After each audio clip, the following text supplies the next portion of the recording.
කොහොමද ඉතින් කට්ටියට මං හිතනවා හැමෝම හොඳින් ඇති කියලා.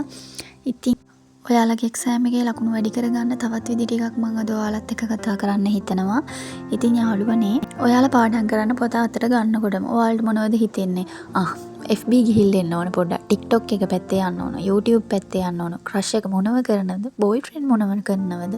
නැත්නම් girlfriend මොනව කරනවද? ওই වගේ දේවල් ඉතින් ඔළුවට එන්නේ. ඉතින් ඔන්න ඕව අමතක කරගෙන කොහොමද අපි පාඩම් කරන්න කියලා අද කතා කරමු. පළවෙනියටම කියමු. ඔයාලා දැන් හිතනවා මම දැන් පැය 4-5ක් එක දිගට පාඩම් කරලා මේක ඉවර කරගන්න. නැහැ. එහෙම කරන්න එපා. ඔයා කරන්න ඕන හරි. මම දැන් පාඩම් කරන්නේ විනාඩි 30යි.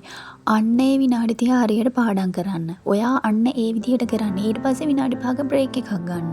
අනිවාර්යෙන් විනාඩි 30ක් පාඩම් කරලා ඒ විනාඩි 5 ඔයාට FBද, YouTubeද, TikTokද. හැබැයි විනාඩි 5ම තමයි. ඔයා කරන්න එකෙන් ඔයාගේ මොලේ රවට්ට ගන්න එක. මේ විනාඩි 30ක් කරලා මං කොහොම හරි මේ ටික කරගන්න. ඔයා පැය 3ක් ගත්තොත් අනිවාර්යෙන් විනාඩි 30න් ඉවර කරන්න පුළුවන් එක පැය 3කටම දිග්ගැස්සෙනවා. ඒ වගේම තව දෙයක්. ඔයා ඉගෙන ගත්ත දේ ඔයාට ගොඩක් සරලව මතක තියාගන්න පුළුවන් වෙන්න ඕන. ඒ කියන්නේ ඔයා ඉගෙන ගත්ත එක ඔයාට එක දෙක ළමයෙක්ට උනත් උගන්වන්න පුළුවන් තරමට ඔයා සරල විදිහට ඉගෙන ගන්න මතක තියාගන්න ඕන. අන්න ඒක ගොඩක් වැදගත් වෙනවා. ඔයා පාඩම් කරන ඒවා හොඳට මතක හිටින්න. ඒ වගේම ඔයාලා පාඩම් කරන්න ඕන එක්සෑම් එක වැඩිපුරම ප්‍රශ්න අහන පාඩම්. දැන් ඔයාලා හිතනවා ඉතින් අපි කොහොමද ඒව දන්නේ කියලා. ගන්න පාස් පේපර් බලන්නේ පාස් පේපර් වල වැඩිපුරම ප්‍රශ්න තියෙන්නේ මොන පාඩමින්ද කියලා. අන්න ඒ පාඩම ඔයා ගොඩක් පාඩම් කරන්න. අනිත් පාඩම් වලට අඩු කාලයක් දෙන්න. ඒ වගේ පාඩම් වලට වැඩි වෙලාවක් අරගෙන ඔයා හොඳට පාඩම් කරන්න ඒ පාඩම. ඇත්තටම වැදගත්ම දේ තමයි අපිට හොඳ නිින්දක් ඕන. අනිවාර්යෙන්. අපි දැන් සාමාන්‍ය විභාගයක් ලියන්න යනකොට අපිට කලින් දවසේ පාන්දර වෙනකම් පාඩම් කරනවා. ඇත්තට මේක තේරුමක් ඇති වැඩක් නෙවෙයි.